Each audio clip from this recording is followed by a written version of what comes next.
Olá, pessoal. Este é mais um Fala Carlão na prateleira de cima do agronegócio brasileiro. Eu tenho a honra de receber aqui, mais uma vez, meu amigo Chiquinho Maturro, ele que é o presidente da AgriShow, dentre outras tantas atribuições. Chiquinho, obrigado pela sua presença aqui no Fala Carlão mais uma vez. Eu é que agradeço, Carlão. Esse programa é para a gente falar um pouquinho de história, é para a gente começar do começo. Então, eu quero que você conte essa história, porque você tem um sobrenome, né? Esse Maturro deve ser dos italianos que vieram para o Brasil. Queria começar contando essa história aí. Carlão, a história de todo imigrante, né? Para começar, ninguém veio de primeira classe da Europa para cá, né? Todo mundo ou veio no convés ou veio no porão. Isso aí não tem nem conversa. E o meu bisavô, junto com o meu avô, e mais um filho, mais um irmão do meu avô, desembarcaram em Santos em 1892. Essa foi uma grande imigração que veio para o Brasil. Meu avô é originário da Basilicata, numa cidade que se chama Bela, na Itália. Uma cidadezinha pequenininha, tem 1.400 anos, já tem quase 2.000 habitantes. É uma cidade que tem progredido muito, né? 2.000 habitantes. Eu estive lá e passei por lá, traz uma emoção muito forte. Parece que a gente quer buscar um pouco as origens, né? É verdade. Meu avô acabou se casando em Araraquara, em 1902, porque Matão, à época, era distrito de Araraquara. Então, o cartório era lá. E a diocese em São Carlos, a qual nós pertencemos até hoje. Eu moro em Matão, minha casa é aqui. Moro também em São Paulo, mas o meu mundo é Matão.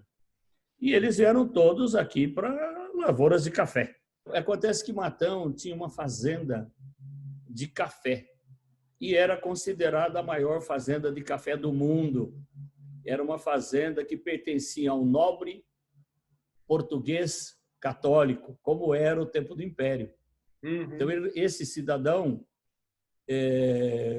recebeu uma sesmaria, 60 mil hectares de terras boas. Os proprietários de terra iam para São Paulo selecionar mão de obra com a mesma cultura que eles selecionavam escravos, que não era nenhuma maldade nisso, era uma cultura. Entendi. Então, selecionava e punha no trem e arrastava para o interior. Não sabia como eles saíram da Europa sem saber para onde ia para o interior também, com a mínima noção de onde ia morar, onde ia se hospedar, onde ia comer, onde ia dormir. E nessa condição, chegou, entre tantos e tantos imigrantes, chegou meu avô, meu bisavô, e vieram trabalhar na roça. Meu avô casou-se em 1902, um casamento que acabou gerando 11 filhos, entre eles meu pai, que também ficou nas lavouras de café por muitos e muitos anos, que essa fazenda de café gigantesca um dia foi vendida para uma companhia inglesa, em 1924. É uma história linda, bonita, e dizem, ou a história aqui conta, que foi o maior cheque emitido na história do Brasil até então, a venda dessa fazenda. Uhum. 60 mil hectares, à época, com 5 milhões de covas de café. Hoje a gente diz pé. Naquele tempo, eram covas de café com 4 mudas, né? Que um dia, 1950 e alguma coisa, foi comprado pelo então embaixador Dr. Walter Moreira Salles, Uhum. que acabou loteando a fazenda, vendendo partes, vendendo por seção, né? Uhum. Então, essa é uma história. Eu acabei nascendo por aqui, e nasci já faz tempinho, estou acumulando juventude aí desde 1948.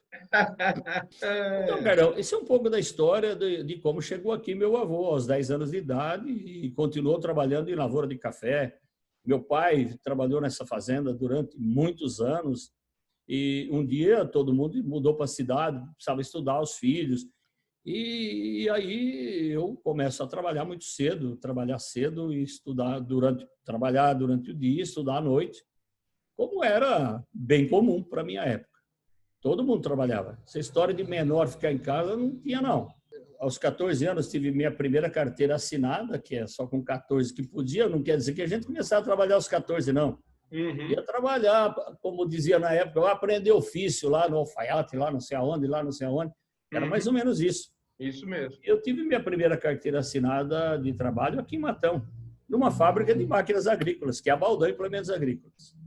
E a Baldan é uma das mais antigas, se não a mais antiga, não é isso?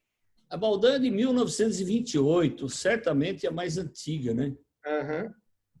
Certamente é mais antiga. Aí, aos 18 anos, eu saí dessa empresa e fui embora para São Paulo. Uhum. Eu achava que eu tinha que ir embora para São Paulo e fui embora para São Paulo.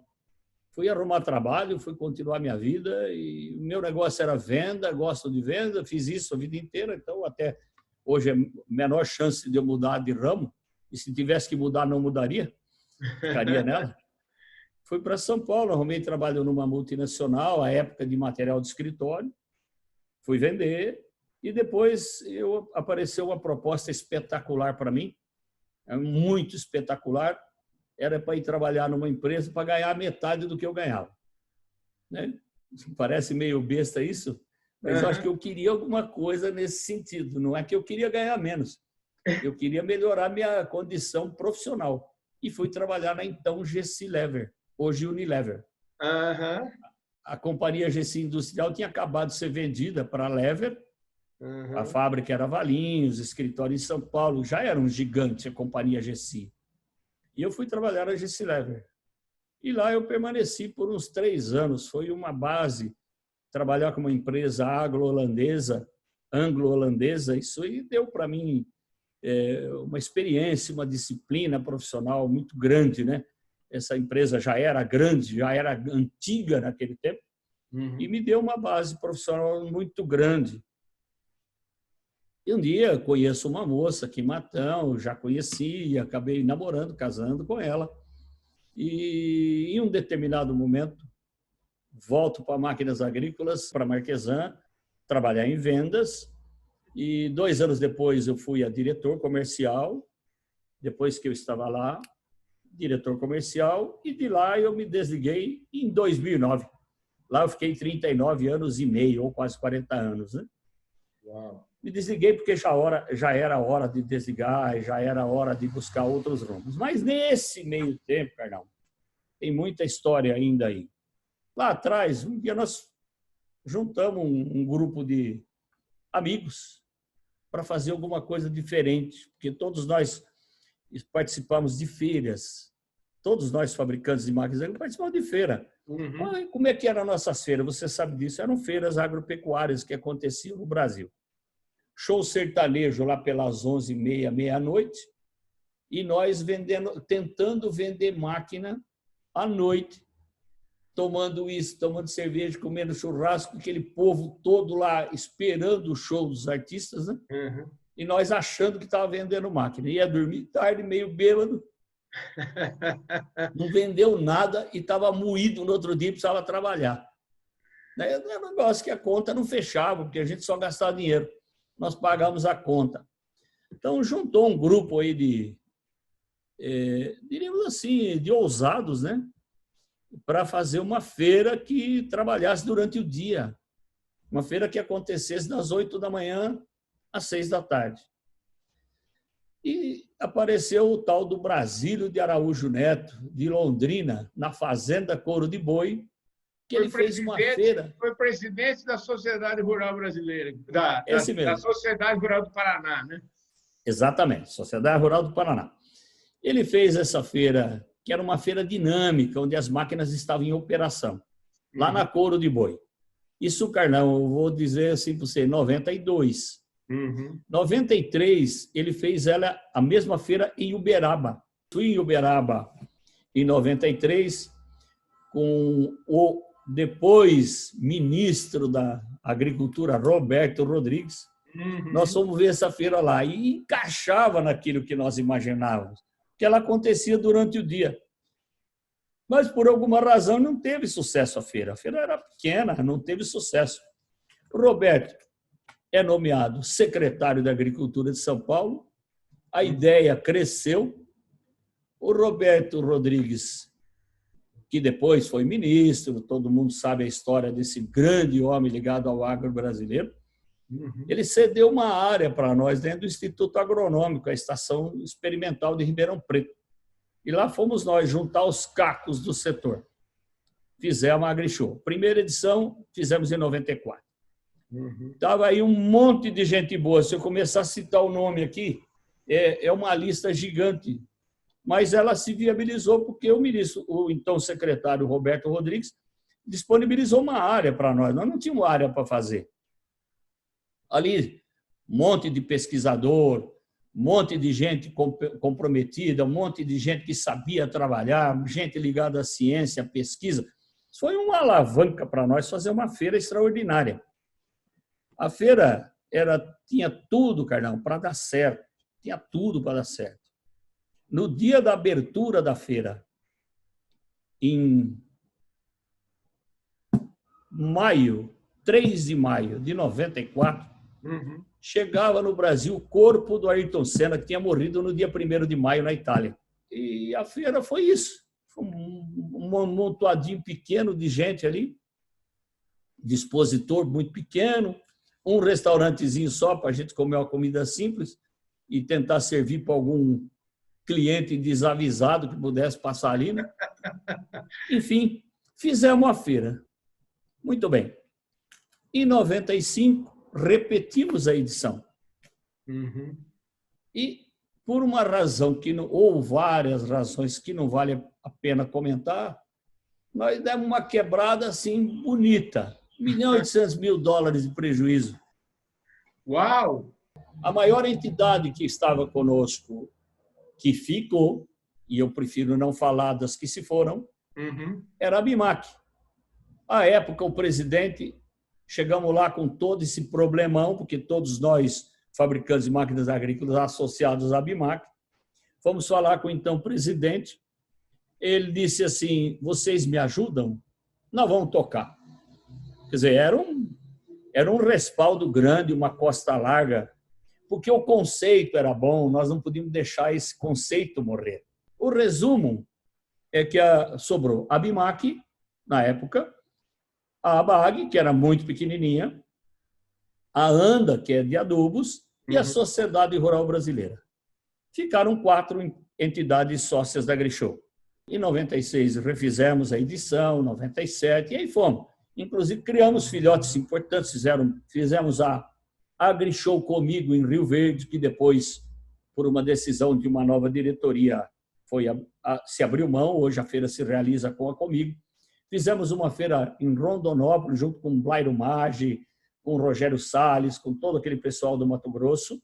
Depois fizemos uma feira na Bahia, lá em Luiz Eduardo Magalhães, que também abriu mão, e a AgriShow ficou só Ribeirão Preto, e as outras seguiram o seu caminho de forma independente. Certo. E aí a vida segue, e a AgriShow está aí com essa exuberância que todo mundo conhece, é uma feira de renome internacional, e seria um pouco arrogante da minha parte dizer que é a maior do mundo, mas é sim, a maior do mundo. Nós temos 620.000 metros quadrados de área, uma feira espetacular, com toda a infraestrutura, com banheiro, com ruas asfaltadas, com condições adequadas para se trabalhar. Então, a AgriShow é um sucesso. De sair desse prejuízo de quase $2 milhões para a feira, para ela chegar no break-even, para ela sair e virar esse mundaréu que é hoje, qual que é Carlão, nós juntamos forças para poder pagar essa conta. Porque tinham contas urgentes. Tinha conta urgente, que não podia esperar. Era gente que tinha trabalhado, gente que tinha lá, fez buraco, plantou uma cerca, tampou um buraco de cerca. Essa gente precisava trabalhar cedo e receber de tarde. Então, nós puxamos dinheiro do bolso. Entendi. Juntamos um grupo de pessoas, puxamos dinheiro do bolso. A entidade, a ABIMAQ, entrou com auditoria, entrou com os advogados, entrou com o departamento jurídico para auditar todas essas contas, validar as contas. A conta que teve que ser paga foi paga. O grande diferencial da AgriShow, que ela surgiu, porque ela deixou de ser uma feira estática, com as maquininhas limpinhas, bonitinhas, pneu pintadinho, arrumadinho de preto, para ser uma feira dinâmica. A gente ia para a AgriShow de botina, chapéu, para andar no meio do campo, de terra tombada, ver colheita de milho, ver plantio de safra, ver máquinas disputando entre si. Quer dizer, as máquinas ficavam alinhadas de todas as marcas, faziam um tiro de 50, 100 metros. Quer Mas é um negócio que hoje não tem mais muito sentido fazer dessa forma, mas a Grishow continua muito forte na parte dinâmica. Por isso que ela se chama, ela começou como Expo Dinâmica lá atrás pelo Brasil. Então ela vem caminhando nesse rumo. E hoje tem muitos filhotes, muitas feiras que nasceram depois da Grishow, e a gente fica muito feliz, nós não estamos tristes por isso, porque é concorrente aqui, não existe isso. Isso foi um pouco da história da Grishow, que ela tinha tudo para dar certo e também começou dando tudo errado, mas a gente persistiu porque o conceito era bom, a causa era boa e as pessoas honestas e de bons propósitos. Então, a feira está aí, forte, vigorosa, recebe visita, você sabe do que eu estou falando, de presidente da República, recebemos delegações de 70 e tantos países todo ano. Lamentavelmente, em 2020, eu presidi uma feira que não existiu. Você participou do Renascimento, você participou do Sucesso, e, de repente, você é o presidente de uma feira num mundo que, vamos dizer assim, o mundo parou, né? E eu queria saber, qual é a sua sensação? É uma missão? Você deve olhar lá para cima, quando você conversa com o homem lá em cima, você fala, escuta, você já chegou a achar ruim com Deus lá e falar assim, olha, você está me dando cada abacaxi, como é que você encara isso? Ô, Carlos, é o seguinte, eu devo confessar para você que cancelar essa feira foi um motivo de muita tristeza para todo mundo. Para mim, sem dúvida nenhuma, um pouco mais. Mas eu falo para você, deu muito mais trabalho não fazer do que fazer a feira. Porque o que acontece? Nós estamos no início da pandemia. A feira marcada para abrir dia 28 de abril. 30 dias antes, 40 dias antes, nós tivemos que adiar a feira, porque tinha uma pandemia, tinha um decreto do município de Ribeirão Preto, um decreto do governo do estado, que nós não podíamos fazer aglomeração. Bom, você sabe que uma feira daquele porte, com tudo aquilo que tem lá, 800 expositores, toda a mobilização feita, toda a logística contratada, a feira estava sendo montada, as flores já estavam começando a aparecer, a feira é linda, a feira é maravilhosa. E você ter que desmobilizar isso, inicialmente prorrogamos para 30 dias, depois marcamos uma data da feira para realizar em agosto, e nós continuamos sob um decreto que nos proíbe de fazer qualquer coisa. E ainda que fizesse, corrimos o risco de não ter público. O mundo parou e nos deu muito trabalho, porque tem muito contrato assinado, muita gente pagou, e tudo isso dá muito trabalho, e você sabe que não consegue contentar todo mundo. Mas nós fazemos parte de um grupo muito unido. Esse setor de máquina agrícola é muito unido e um ajuda o outro sem nenhuma arrogância. Todos nós estamos fechados para fazer em 2021, se Deus quiser, uma feira exuberante, uma feira maravilhosa. Eu espero em Deus que a gente possa realizar uma feira, que a gente já esteja livre dessa desgraça que se abateu sobre o mundo. E espero também que a gente possa ter vacina, para a gente voltar a ter aquela beleza do convívio com os amigos, do convívio com as pessoas que a gente quer ter convívio, os agricultores que vêm para uma feira e trazem riquezas para nós de conhecimento, do uso do equipamento, coloca-se engenheiros, desenvolvimento de produto, todo mundo junto, conversando. O maior dividendo que as fábricas levam para casa, Carlão, é essa troca de informações com o produtor, com o usuário do produto. Dali nascem verdadeiras maravilhas para o ano seguinte, aquilo que facilita a vida do produtor, lá no meio da roça, solão, instalando mamona às 2 horas da tarde e ele com problema na máquina que não funciona. Não pode mais existir isso. Isso tem minimizado com esse contato. Ô, Chiquinho, deixa eu te falar. Eu estive conversando com o Paulo Herman aqui, aproveitando para a gente... o Paulo falou o seguinte, ele costuma sempre dizer isso, que hoje tem mais tecnologia embarcada dentro dos equipamentos, dentro das máquinas agrícolas, do que tinha a Apollo 11, que foi para a Lua, em 69, né? Isso é uma tendência, isso vai mudar. Isso, vamos dizer, já vem vindo nos últimos anos, e a tendência é que isso dê uma acelerada gigantesca, né? O Paulo é um amigo queridíssimo, é um brasileiro que preside uma multinacional poderosíssima, né? Uhum. Todo mundo sabe. Ele está certo. No celular que você usa hoje tem mais tecnologia que tinha na Apollo 11. O nosso celular não vai na Lua, mas o sinal vai, né? Então, as máquinas agrícolas hoje têm mais tecnologia que qualquer carro moderno. O carro tem todas as tecnologias, mas elas estão no painel. Uhum. As máquinas agrícolas têm todas as tecnologias, mas estão conectadas a um centro de operação, estão conectadas a um técnico que está lá ou numa concessionária, ou na fábrica, ou nos Estados Unidos, ou na Europa. Ela está conectada, ela está sendo monitorada. Qualquer problema que acontece lá,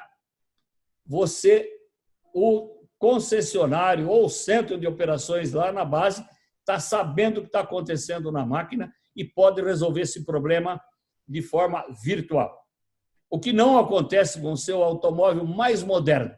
Quando ele der um problema, você vai fazer a leitura no painel e vai ter que ligar para a fábrica, fotografar o painel para mostrar o problema, porque ele vai aparecer, mas só que você não tem, ele não está conectado com a sua concessionária.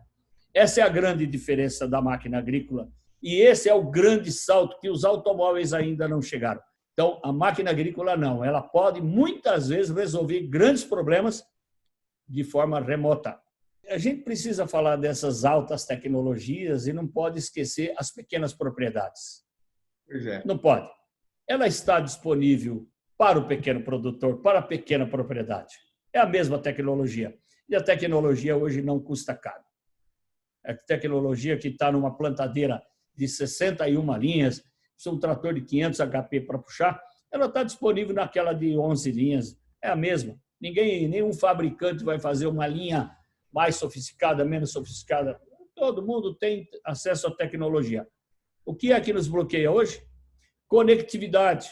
Aquilo que é a atribuição das nossas operadoras de telefonia fazer, que muitas vezes você no centro urbano tem problema de conexão. Dentro de São Paulo você tem problema de conexão. Imagine você num campo, uma fazenda distante da outra, quilômetros e quilômetros, fazendas grandes, problema de conexão. Isso é quem tem direito são as agências reguladoras de cair com a faca na garganta desse povo para poder dar conectividade a quem necessita. Isso é fator de produção. Existe até, outro dia eu falei com um diretor da CNH aí, e existe até uma associação que eles montaram aí agora, chamada Conectar Agro, para fazer justamente tentar fazer com que esse trabalho possa, de repente, de alguma maneira, passar para a iniciativa privada, né? Eu acho que esse negócio aí está muito claro, né, Chiquinho, que o governo, o cobertorzinho do governo é curtinho. Se o governo tiver muito boa vontade, ele precisa fazer aquilo que ele tem que se fazer mesmo e deixar a iniciativa privada fazer as coisas, né? Esse setor ele já foi concessionado lá atrás, né? Hoje as operadoras são independentes. Só que o governo, a agência reguladora, é pisar na garganta mesmo e dotar o Brasil de uma conectividade mais moderna. Vem aí leilão do 5G, mas não adianta ter leilão do 5G e fazer só na área urbana. Tem que fazer na área rural, tem que fazer no campo. O Brasil é muito grande. Se você pega aí conectividade, interessante, né? Dentro do Congresso Nacional, com aquele mundo de concreto, até no porão lá você pega celular. Né? Eu ando aqui em Matão, tem lugar que meu celular não pega. Então, é um negócio complicado. Tem que dar uma pisada nessas operadoras aí para o negócio mudar. Mas isso é a agência reguladora e isso o governo tem força sobre ela. Carlão, importante dizer que todo esse avanço que o agro teve no Brasil, tá a pesquisa, tá a ciência, tá o desenvolvimento, tá a ousadia, o peito desse agricultor que também foi para o Centro-Oeste, foi para tanto lugar sem saber para onde estava indo, não tinha nem condição de voltar. Ele tinha duas opções, ou dar certo ou dar certo. Ele não tinha outra opção. Mas tem que lembrar que aí tem máquinas agrícolas que se desenvolveram muito para facilitar a vida do produtor no campo.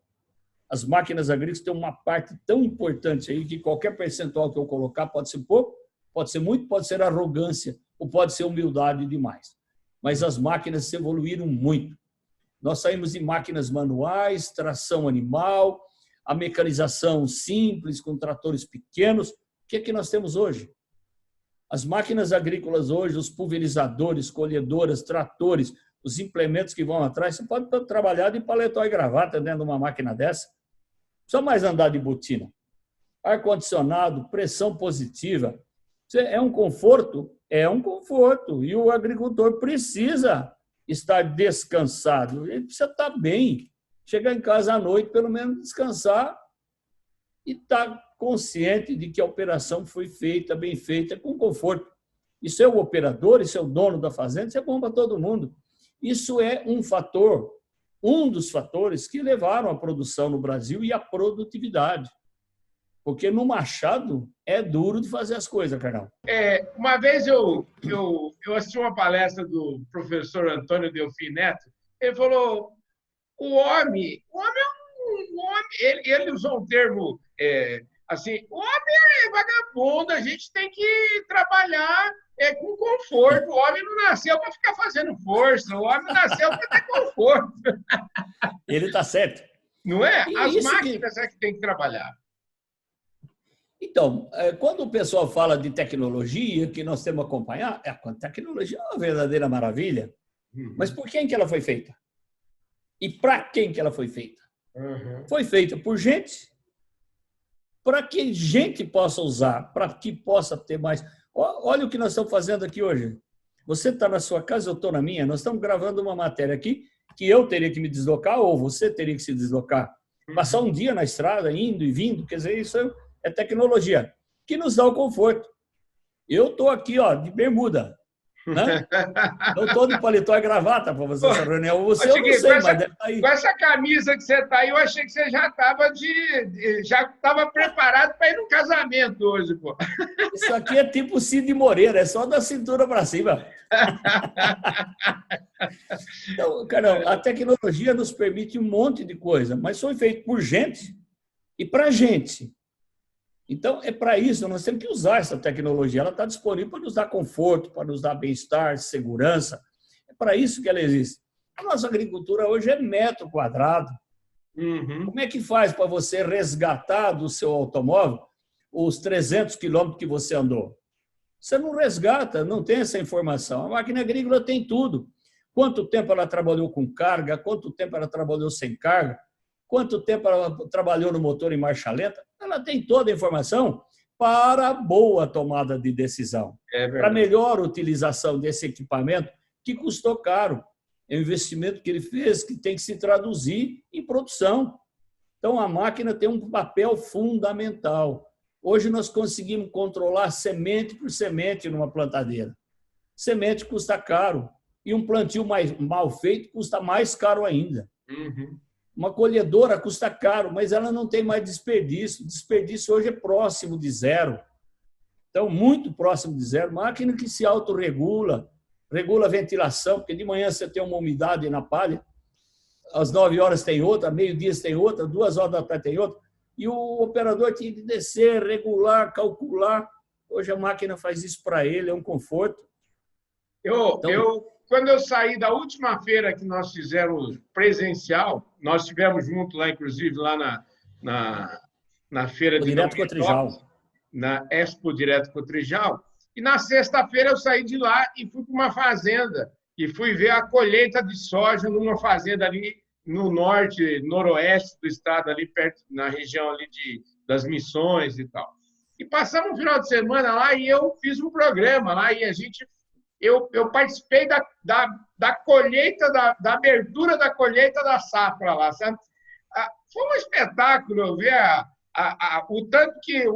Eu fui, na verdade, eu e o dono da fazenda pilotando a máquina, e nós estávamos conversando como eu podia estar fazendo o meu programa lá. A gente ficou conversando sobre a vida, choramos, falando de tempo de infância. Aliás, mandar um abraço lá para os nossos amigos, lá para o Iriné Roberto, quero mandar um grande abraço. Ou seja, ao mesmo tempo a máquina regulava, o grão está verde, o grão está assim, o grão está assado. negócio impressionante, né? Carlão, quando você fala de cereais, é isso. Quando você fala de colheita de cana, é isso. Quando você fala de colhedoras de café, e nós temos um fabricante brasileiro gigante na colheita de café, né? Ela faz a seleção, ela controla, ela tem sensores de verde, está entrando muito café verde, está entrando muito café preto, ela faz tudo. Então, nós estamos assegurando qualidade, nós estamos melhorando a vida do produtor, do operador. Isso é um fator importante no campo das máquinas. Ô, Chiquinho, deixa eu te falar, a gente já está nos finalmente aqui, nossa prosa, a gente podia ficar o resto da noite conversando aqui, mas efetivamente a gente tem que encerrar. Eu queria, para encerrar esse assunto, a gente deu uma passada, mas eu acho que, pelo que você me contou lá no começo da sua carreira, eu queria voltar um pouquinho lá atrás e para tentar fazer os devidos créditos aí. Eu conheci, no comecinho da minha carreira, em Uberaba, eu conheci os irmãos Marquesan, porque eles eram criadores de gado Nelore na época, e eu tenho a impressão que eu, fui da roça, mas eu tenho a impressão que meu pai tinha as maquininhas, ainda tinha sabe aquelas plantadeirinhas de mão, aquilo? Matraca. As matracas, e a marca, o Tatu, Marquesan, era uma coisa impressionante, né? Como essa marca, ela, vamos dizer assim, ela está gravada no imaginário de qualquer pessoa, mesmo os mais humildes como eu aqui. E eu queria, então, que você falasse, já que você teve aí uma vida toda praticamente ligada a essa companhia, né? Foram quase 40 anos, como você falou, e até você começou a me falar que foi estudar em 1900, enfim, você nasceu em 48, depois foi para Matão, eu fiquei em algum lugar, eu parei e nós paramos, falando o seguinte, eu queria saber o que o Chiquinho parou de estudar, ele estudou até quando, ele estudou de noite, aí ele começou a trabalhar. Então, eu queria que você fechasse esse raciocínio e falasse da importância desse sobrenome Marquesan para a agricultura brasileira e falasse da sua experiência e fechasse nosso tema aí com essa, se eu puder, com essa homenagem aos italianos da sua família que vieram ao Brasil e como é que eles se juntaram aí com essa turma toda e fizeram Carão, essa marca. Essa história claro que ali foram praticamente 40 anos da minha vida, os melhores 40 anos da minha vida. Não é? Nessa empresa que eu cheguei nela, não era uma empresa tão grande, mas já era uma empresa boa, muito boa. Ela cresceu também como cresceu o Brasil, mas ela talvez tenha aproveitado bem as grandes oportunidades que o Brasil apresentou. Os irmãos Marquesan, Armando e Luiz Marquesan, o seu Luiz faleceu no último dia 19 de julho agora, no dia com do meu 92 anos. Exato, com 92 anos. Era um dos fundadores da Marquesan. O outro é o Armando Marquesan, que está hoje com 97 anos, está muito bem dentro daquilo que é possível com 97. Mas eles, eu trabalhei com eles durante 40 anos, tenho muito orgulho disso. Ali eu fiz a minha vida, ali trabalhando ali nasceram meus filhos, eu criei meus filhos, eu estudei meus filhos moraram fora do Brasil, todos eles, e todos eles estão no Brasil, produzindo pelo Brasil. Nenhum deles está na Marquesan. Todos estão fora, tocando a sua própria vida. E eu rendo sempre a minha homenagem a esses dois grandes brasileiros. E a segunda geração deles chegaram, os filhos do senhor Armando, os filhos do senhor Luiz, que continuam na empresa. O senhor Armando tinha um único filho homem, que já faleceu. Lamentavelmente, ele acumula a perda de um filho, que é muito pesado para qualquer um. E ele tem hoje 97 anos. E perdeu o último irmão, que era o seu Luiz, e sócio dele durante a vida. Eles viveram uma vida inteira juntos. Eram órfãos de pai e mãe quando começaram um pequeno negócio na cidade de Matão. Então, eles trabalharam a vida inteira. O senhor Armando, até hoje, com toda a dificuldade, com toda a limitação que uma pessoa de 97 anos tem, ele vai à fábrica todos os dias. Ele mora muito próximo da fábrica, vai à fábrica todos os dias, motorista leva, motorista traz. Ele tem aquela lógica de quem fazia as contas do papel de pão, a lógica dele continua a mesma, está ótimo de cabeça, está bem. E o irmão se foi, agora em julho, que é o irmão que trilhou com ele todos os caminhos para construir essa gigantesca fábrica que é a Marquesan, que fabrica os produtos Tatu. Fizeram um trabalho lindo, heróico, trabalhando, viu, Carlão? Trabalhando na bigorna mesmo, trabalhando no braço. Hoje não, são máquinas mais novas, mais modernas, mas na época deve ter sido um trabalho muito duro. Eu peguei parte disso, deles trabalhando muito. Eu tenho assim uma alegria muito grande de ter feito parte dessa história, faço parte da história. A história não se apaga, a história está lá. Eu cheguei naquela empresa em 1970 e deixei em 2009. São 39 anos e meio, né? Então, foi uma vida dedicada ali e eu tenho muito orgulho disso. Isso fez parte da minha vida, faz parte da minha vida. Eu trabalhei bastante, quem me conhece sabe, mas eu nunca me cansei. A gente só se divertiu.